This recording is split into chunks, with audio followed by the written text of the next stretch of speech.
We're back again with another Rusty and Sham.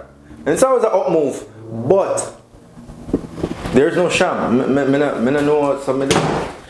I am so sorry. There was a winter storm this week, and I'm sorry. You know that I don't drive in wintertime.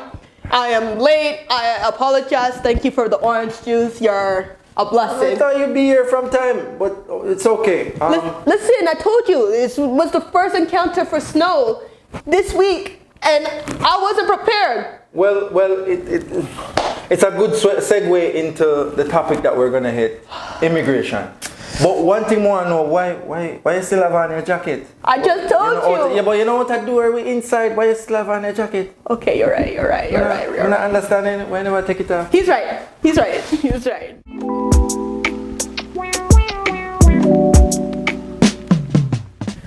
All right, now that I'm situated, finally, we are back with the song. What's the song about today? It's The Plain Land by Richie Spice, one of my favorite artists from Richie Spice. Yes. I haven't heard him for a while. Yeah. Well, he might have couple songs out there, but that one here, I like that one here, and it's nice for the topic that we have lined up for it. What's our topic today? Immigration, of course. Immigration. So, like, you know, people who immigrate think say you live in a bed of rose, da. We'll talk more about it. You learn, don't worry. This is going to be an interesting topic because I'm actually not as big into immigration. I am first generation born in my family, Canadian. Yeah. But this is going to be an interesting topic. All right, with Richie Spice, what's the song? The Plain Land. The Plain Land. So we're gonna listen to it and just take it in. Just listen to what I say. All right. Oh na na na, na na na na na na. Yes, the plain land, it's the plain land. 100 pound of cali weed, where they get it from? The plain land, it's the plain land. Swaggle up myself with take interrogation. The plain land, it's the plain land. Make up my mind to face the immigration. The plain land, it's the plain land. Swaggle up myself with take interrogation. Search, let my search the Taliban. Searching mass destruction. That's why my toothpaste. Okay, that song is an old song. That's not a new song. Very old song, but still one of my favorites because at one point the whole, you know, weed. That's a whole new different episode. But just a little, you know. So what happened? Why you mentioned weed? Like what?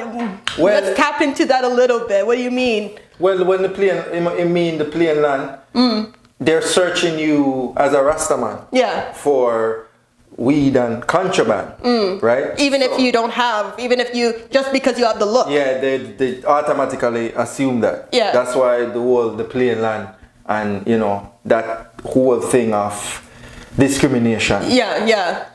And I'm just another immigrant as everybody else. Right. So you know that I just leave that there. All right. So now that we had listened to The Plain Land by Richie Spice, now we have to go a little bit into the serious talk. You already know, and it's always an up move. No, don't take me. You know, it's always an up move, but it's always an up move. Serious, no, right? You know when we say that, you know what I mean. So there's some challenges that immigrants face, and just like you were just saying that in the song "Plain Land," they the police, immigration officers. The immigration officers, they stop people who just look a certain way. So that's definitely a discrimination situation right there. So when immigrants come into the land,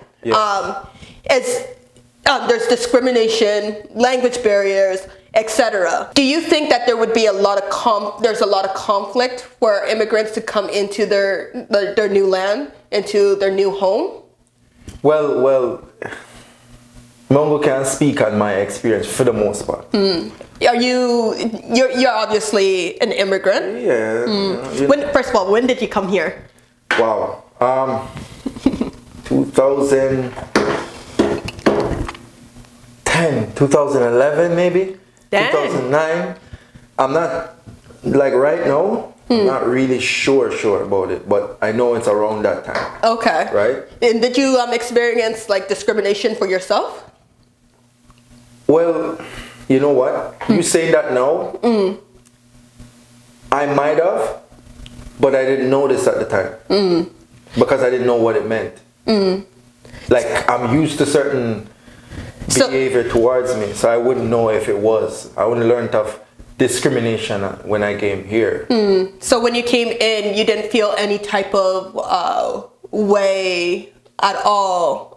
There was no controversy, no trouble coming into Canada. Everything was just easy, smooth sailing. I wouldn't say that. Okay. I would not say that. I would not say that. But what I'm gonna say is, some immigration officer throw them party them. I never like that. Me not eat them party them now. But the time them when come in, them throw them party them. Me never like that. I think they throw out everybody's water bottles and food and thing like that. I think that's just a standard. Well, I don't think that's a discrimination thing, well, Rusty. not on my bad. But we never like that them throw them party them. That's all I'm saying. Was it hard for you to get the language barrier? Like, because like again, I don't know that experience. So I'm asking you. Did you have a language barrier? Because obviously Jamaicans do speak English. Obviously, it's a patois. Yeah. But did you have a hard time, or other people having a hard time understanding you?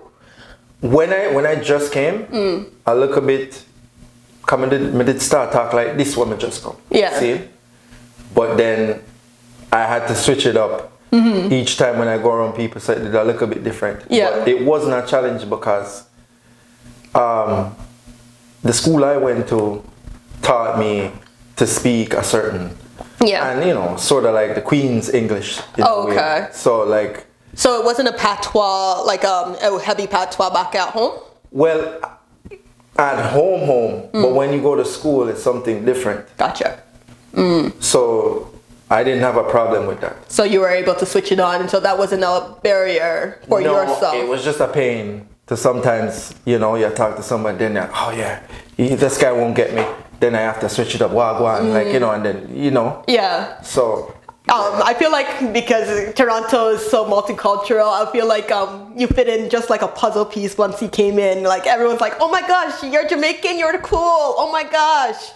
Yeah, but then some people don't, like they want to hear that cool slang, but then it means to them understand it altogether. They'll just be nod and wave. Yeah. It's like, yeah. But they don't really get it sometimes. Okay, I have to admit, my great-grandfather came in.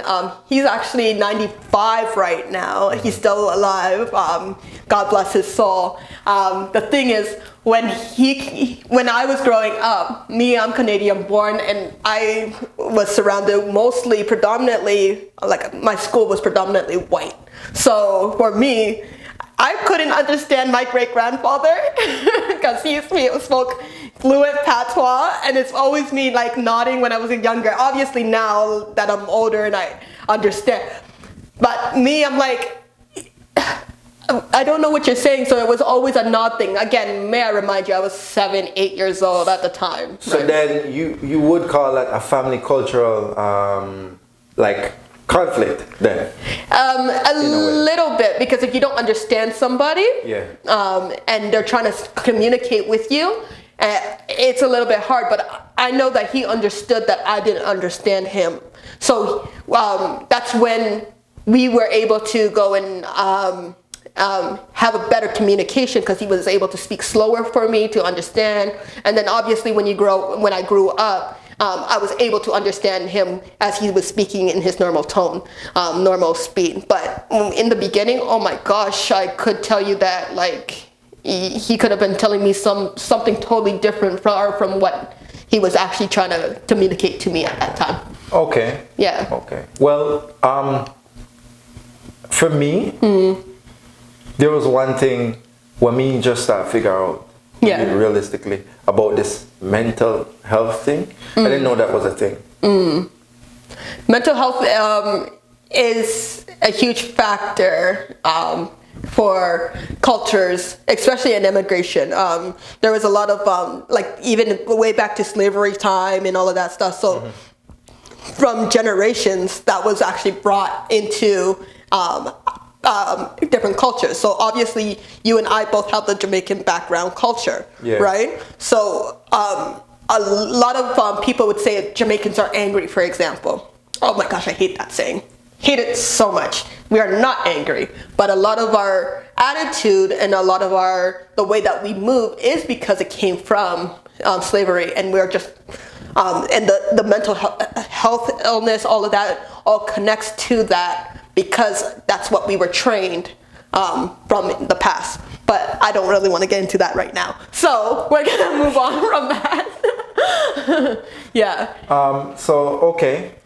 For the most part, because you not necessarily experience it because you're born here. Yes. Right? Yeah. But what you think about an immigrant? What do you think? So me, I grew up with a few people, like I said, predominantly white, but I seen Filipinos and who's my age, who came from back from home to here. It's a lot harder because they have to go and get their papers to get their Canadian citizenship, language barriers. Some people don't understand other people. I lived with I can't even remember right now, but her language barrier, I lived with her, rented out the basement from her, and her daughter was awesome, was able to communicate, but she wasn't able to communicate certain words or articulate her words. So for us communicating, I had to go and be more patient and be able to, because again, we're in Toronto. You're going to have to be patient as a lot of people are coming in, immigrants are coming in. You have to be patient, and a lot of people are ignorant, and they start to go and either A, make fun, B,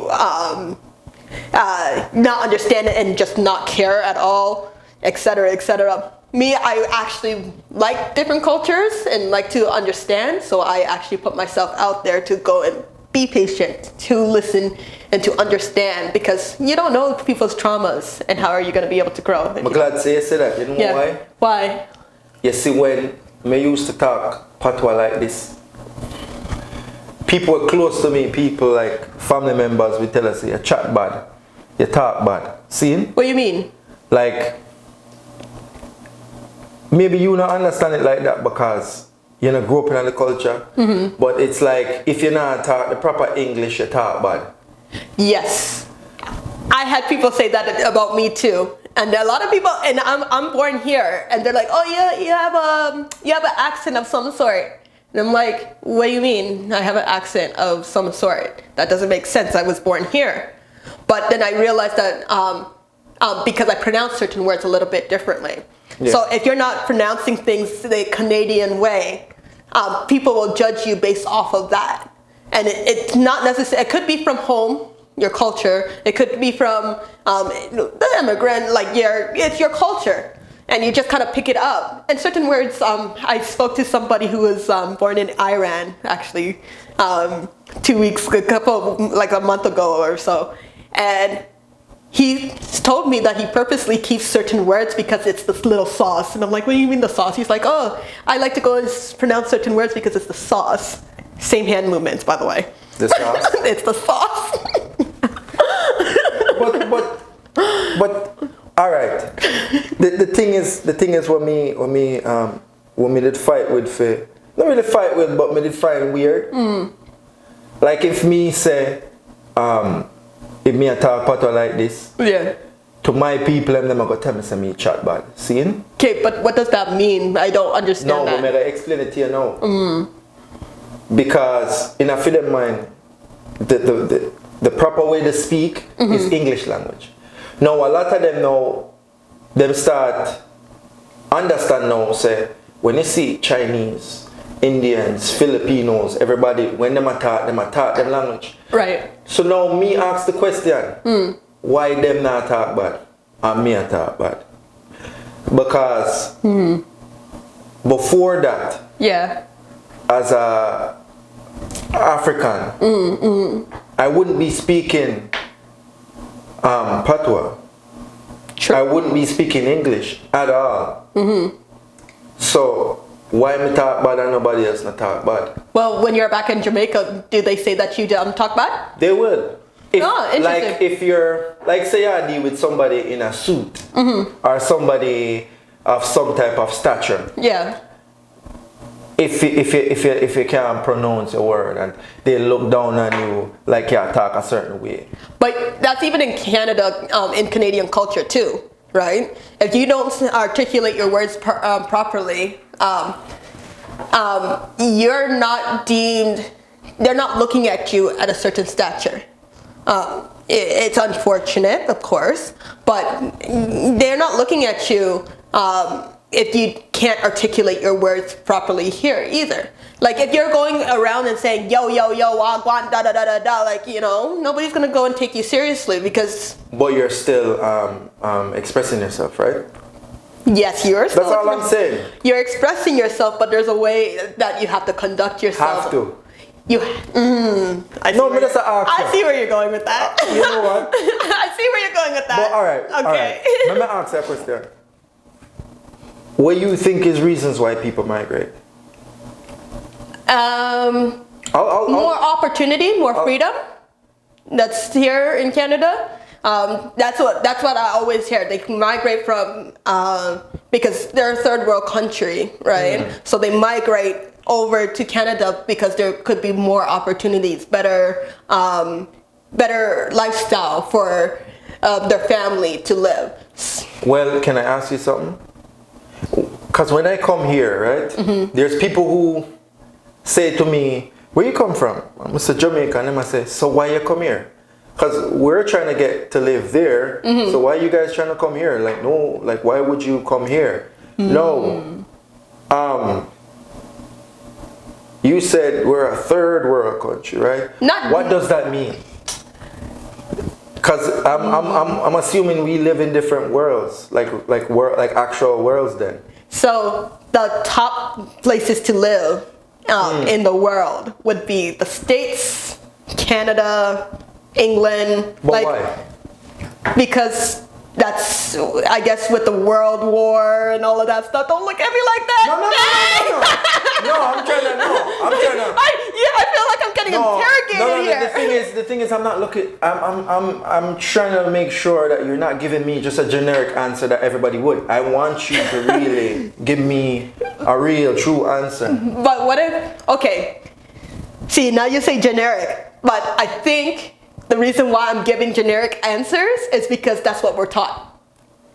Yeah, but... So we don't really think much more into it in depth because what is taught is what you know, and then that's what it is. And so when you open up, that's why I'm like, oh, okay, this conversation, this topic is going to be a little bit difficult for me because I know exactly what has been taught, and this is how it is. And that's what it's like, and a lot of people are like that. And this is where I can say that I can be ignorant because I only know just a certain amount, so I can only give you the generic answers. But now I feel like Rusty's gonna test me today. So, what was the question you asked me? Reasons people immigrate. The reason why people immigrate is because of freedom. That's what they say. Right? And a lot of people that I talk to, family-wise, they say, oh, it's because there's more opportunities, da da da da. So, for example, I know some people are going to migrate from Canada, Toronto, to the States, New York, because there's better opportunities for them, right? In the artist world, right? So I'm thinking that might be the exact same thing, why people migrate from their homeland to Canada or the States, North America. All right, can I give you my answer? Please. Because I'm actually an immigrant. Yes. Right? All right, reasons why we immigrate. Because when you're there, you don't notice. You don't notice. Yeah. So you're there and they put an image on TV. Oh, it's so nice and luxurious, and you're gonna get everything you want. Yes. Just believe. You come here, and it's not as the picture that they painted on the TV, right? Television. Well, vision. maybe you're that, but it's deeper for the immigrant, because you actually came with an idea in that was placed on you. Yeah. You're already here. Yeah. And it's when you guys go back to where we're from, you realize we actually came from paradise. Okay. We were actually living in paradise. It's been what's the word I'm looking for now? It's just been twisted and turned around, and the people fight against each other over small stuff. Yeah. You know? Yeah. So one thing that I know is that the grass is always greener on the other side. So anybody can paint a picture of something being so glorious and glamorous and looking so nice, right? And then somebody can also paint a picture that it looks horrible. You know how much times that I watch those commercials and they say that Africa is poor? So growing up, I thought that Africa was poor. See that? And I can tell you that Africa has some of the most beautiful houses I've ever seen in my life. But we're not showing that. In Canada, we don't show that. Those are not the commercials that we see. The commercials that we see is those people coming in, the refugees. What is it? Refugees? Is that what the name is? Well, yeah. They come in. Red Cross. They come in and they help all of the Africans, and so it paints a picture to us Canadians and a lot of other people that Africa is poor, and it doesn't go that way. Do you this is something totally different, but do you know the term of rent-a-dread? What's that? Oh, you don't know? No. Okay. Somebody did bring it to my attention the other day, and I mean, so I need to remember that. What's the term? Rent-a-dread. Rent-a-dread? Rent-a-dread. Like renting a car, like rent-a-dread? Like rent-a-dread. Oh, interesting. Okay. Some people might know.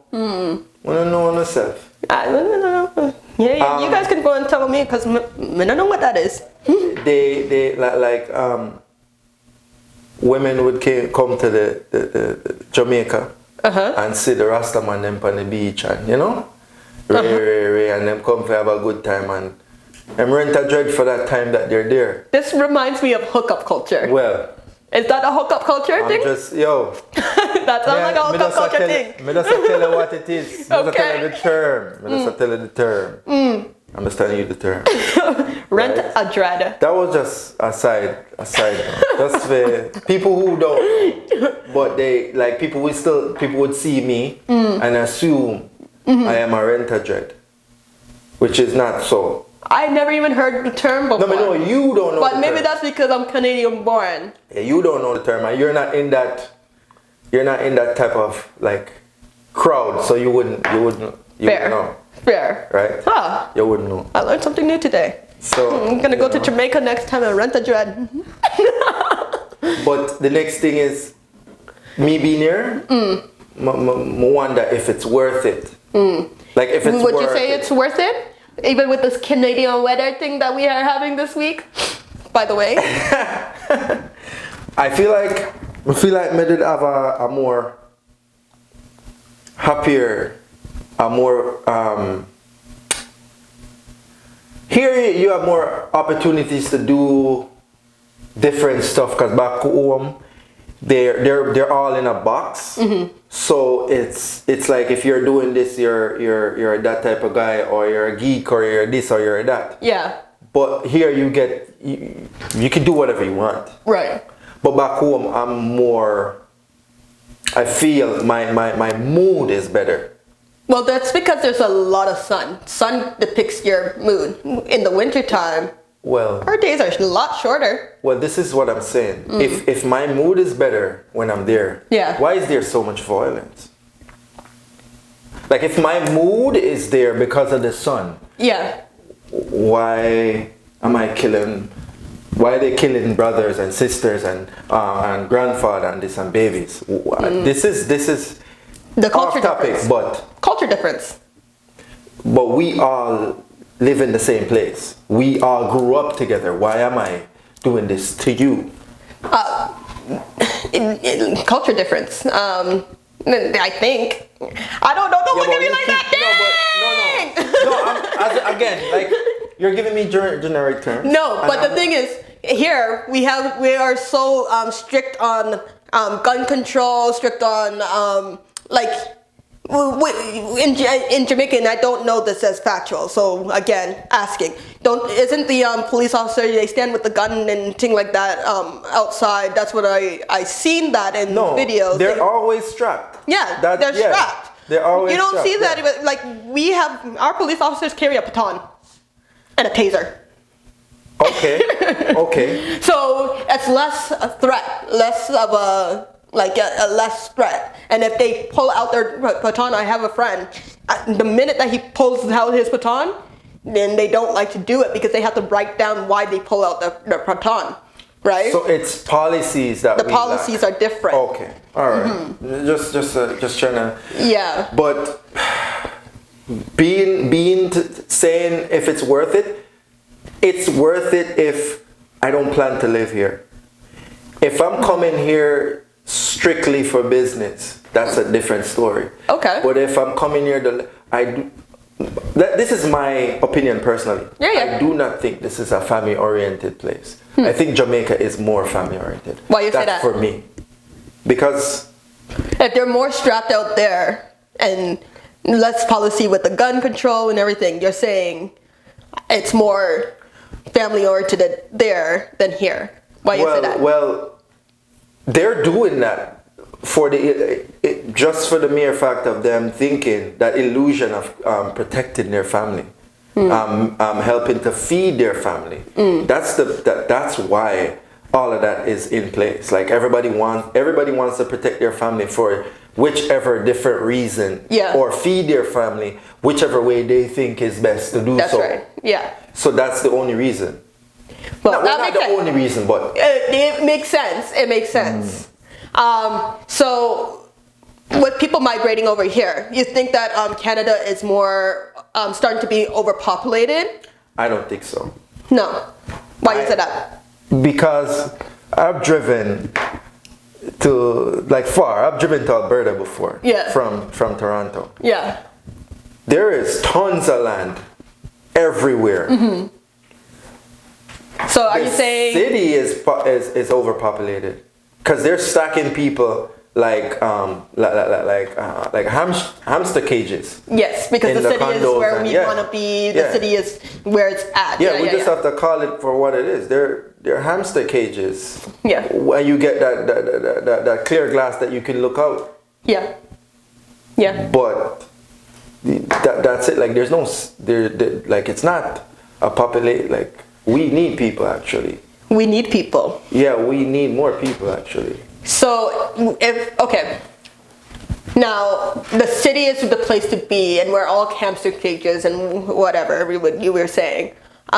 Would it be better, easier, if more people live outside of Toronto and kind of spread out more than to live on top of each other? Because technically we are living. Yeah, but the thing is, I used to have that fear too. The fear of being far away from people that are like you, like from your culture. Because, all right, let me give you an example. Yeah. A lot of Jamaicans live in country? No, here I'm talking about. Oh, okay. Like in Canada, like a lot of people, like Jamaicans live in a certain area or a certain. So, say you should move and go, say, I don't know. Bolton? I heard that name. Yeah, but that's what I mean, like country land like in real Canada. Country, yeah. Like you will still not here, see, but Canada, yeah. You will not see anyone from you will not see as much people that look like you that relates to you. So you feel like you need to be a different way because it's just you and it's overpowering. The other culture is way overpowering. Yeah. Yep. You get what I'm saying? So you're you're kind of like way all over the place. You're not sure how to maneuver through. Yeah. So right? it's just better to just stay in the hamster where everybody is, where there's more like-minded people, as opposed to living way out and seeing less of people who are like you. And then there is a fear of that same group coming together and going to somewhere, and all of them go at that time. Because if you see the Indian culture, they do so. Yeah. Yeah. When they go, it's all of them at once. Yeah. The Chinese culture, all of them at once. But that's because they work as a team. Well, that's what I started with. That there's a fear with us to come as a collective and I see that. But I feel like that's because I feel like there's a lot of competition with our culture. And I'm not talking just Jamaican culture, but growing up as a black individual, I felt like there was a lot of competition with one another. And it's like, why are we competing instead of coming together and becoming a collective group? Because we are powerful when we work together. We are way less powerful when we work against each other. Okay. Right? So that's again another topic for another time. Yeah, that's what I'm saying. Still something that I did want to address here. Yeah. But I didn't want to ask you a question. Like, what kind of effects you think the immigration have on, like, because younger kids, remember them have them friend them, them have them like at school, because you know when you're at school you have a friend them, you have your cousin them and whatever, your auntie or your grandmother always, and then you're just here now. Yeah. You're just here now. Yeah. And now you have to go start a new school. Everybody else speak different. When you speak, people don't understand what you speak, so you start feeling weird, or you start feeling embarrassed that you can't relate to what they're talking about. Even food. Even when you bring your lunch. Yeah. And then that smells so. And I remember having that, and I was born here. And I just didn't want to bring my lunch because, the kids are mean, because they don't understand. Again, they say the ignorance, right? Because if you don't understand something, you're going to be ignorant towards that thing. How do you move? The effects, like how do you think it like? So the effect I think it's a positive effect. At first, it seems negative, but anything in the beginning, of something that's changing doesn't feel good, right? Now you see black people hanging out with white people hanging out with Indian people. Indian people are hanging out with, and if you notice, a lot of the cultures are actually coming in, and we're seeing a lot of unity. Okay. So at first, yes, in the beginning, there's a lot of I'm not hanging out with that person. I'm not hanging out with that person because that person is culturally different than what I look like. But I'm noticing now that the generations and now that the schools and there's a lot of multicultural happening, we are actually uniting. And a lot of people, it doesn't matter, starting in kindergarten, I see my little cousins, 5 years old, and they're intermingling with Indian people, different cultures like the Muslim culture. They come home and they start, and it sounds racist when it comes out, but they're 5. But they start, making little sounds that is, because that's how they talk, because they're interested in the other cultures, which is makes them less ignorant and more open to understand. So I think it's more better. For the long run, of course, in the beginning. For the long. Like when I was growing up, there was a lot of pushback, but now you see more unity. So that is like an upside for the internet, because I'm pretty sure that's what kind of helped most of it, the internet. Yes, and you see more people loving one another, and the whole point is so that people can come together. Doesn't matter your race, doesn't matter your culture difference, it doesn't matter. Right, and that's also another reason why I learned so much on that aspect. But may I explain to you now? You see, the separation from from family and parents. That was a bit. That's a very deep impact. Yes. Because I left most of my family when me grew with Jamaica. And I was used to some of them. Like I was used to them. Yeah. And not just used to them, but there's a certain way they show love. Yeah. And when you come here and start dealing with different people, it's a different way now. Yeah. Right? Yeah. And it's not necessarily positive. Yeah. I can tell you that. Would you say that you had to unlearn a lot of like what you grew up with? Definitely. To be able to come here and migrate over here and understand how to communicate with other people? Did you have to change the way that your thinking is, to unlearn new things? Unlearn old things to learn new things? All right. The whole bad man persona, right? Like a lot of Jamaicans still have that, where they feel like they need to be like that. And when them come here, you unlearn it because you don't need to be like that anymore to kind of like ward off danger, because it's become such a hostile environment, depending on the environment that you live in. Yeah. Right? Yeah. Because if you're living good in Jamaica, you have no need to come here. True. I can tell you that. True. Right? Yep. So the like that part there kind of touched me. We were separate from my family them and my friend them. You see? Yeah. Obviously you miss them and such. Why didn't they migrate over here with you, or vice versa? But this is the thing.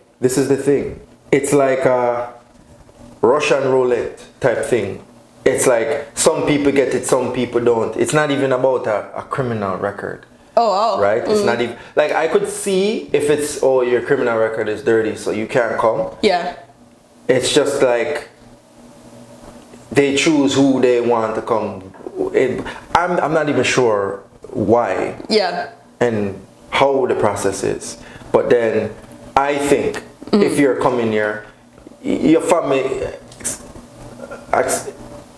even your immediate family should be able to come with you also. Yeah.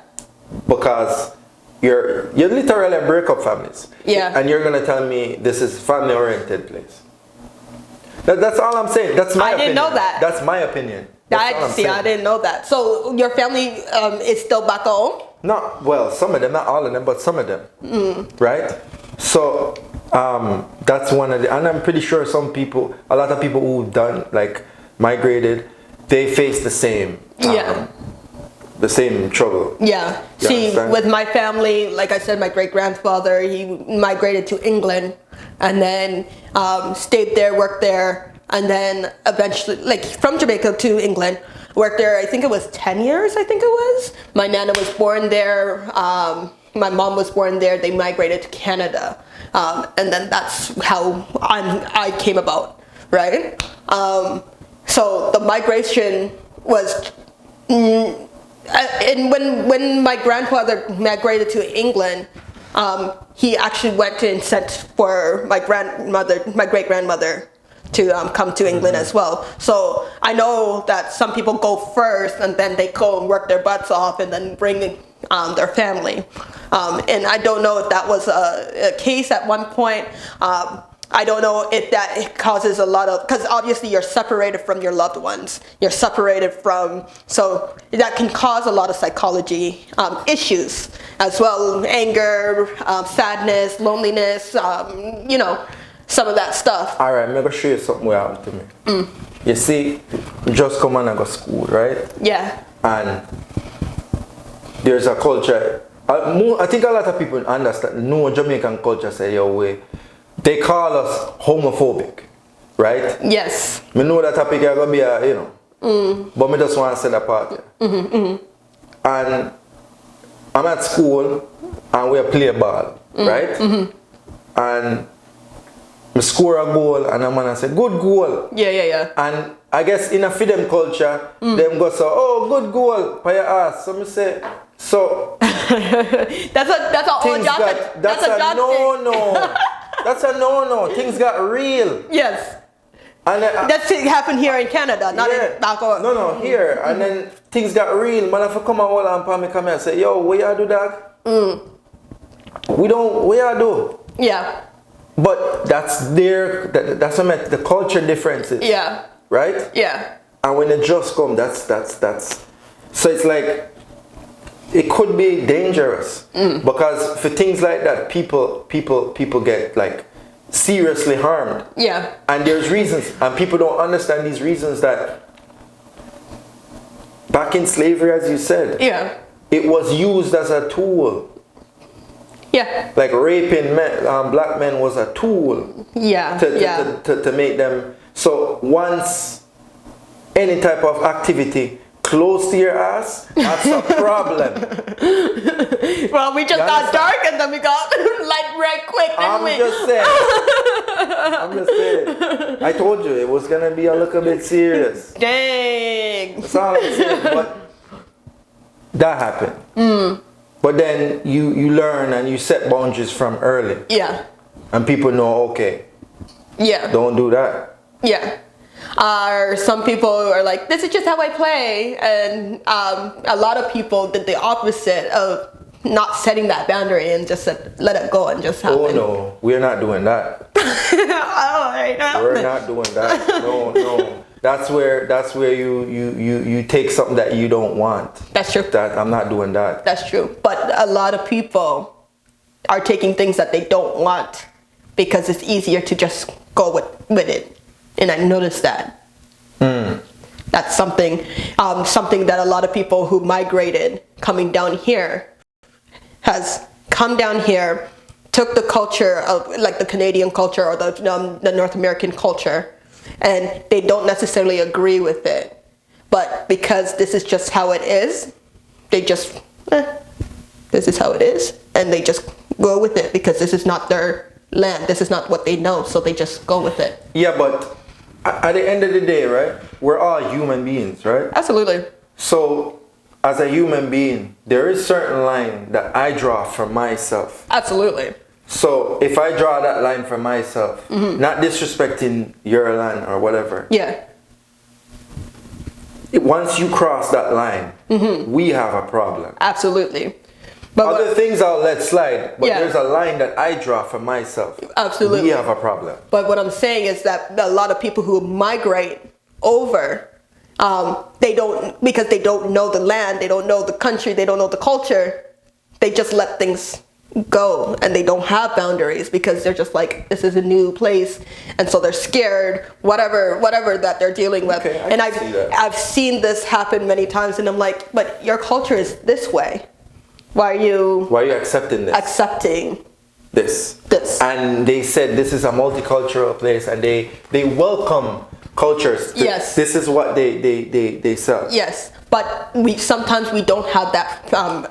Even during like certain things. For example, the past 2 years, I'm not going to specifically say what, but we all know the whole world's shut down. But certain things in Canada, there was certain things that were a lack of freedom of speech. That there's a lack of freedom. So we just say, so that's an example of people coming in and saying, oh, I don't want something, but then yet they're just going with the flow of something. Okay. So that's the closest way to go and have a similarity of what I'm talking about when people migrate over. Okay. Yeah. All right.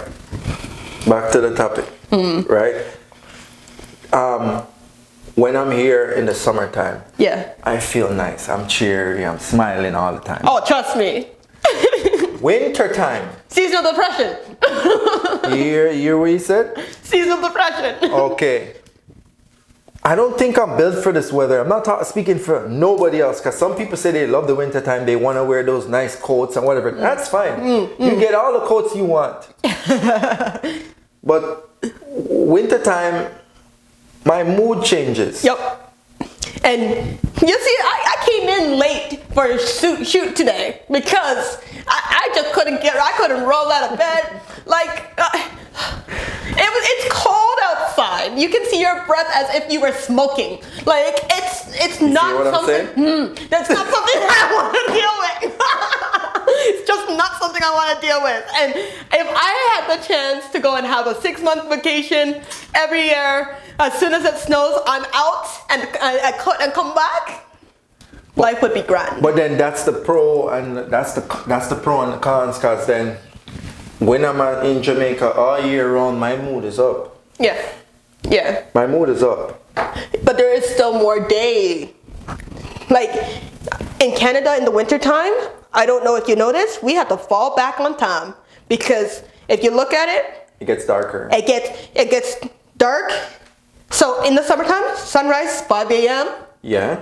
Sunset 9. Like 9:30. Wintertime, our days get so short. Very short. And so we have to fall back and have the time switch up, because the day starts at 7 in the morning and it ends at 5 in the afternoon. What is that? There's no day. So is it better? Not for your mood, because you need the vitamin D. But isn't mood everything? Absolutely. Like if you're living and you're living in discomfort, Yeah. for the most part, like of your life, Yeah. why are you living? I'm not, you know what I mean? I'm not saying people should end it all and whatever. Yeah.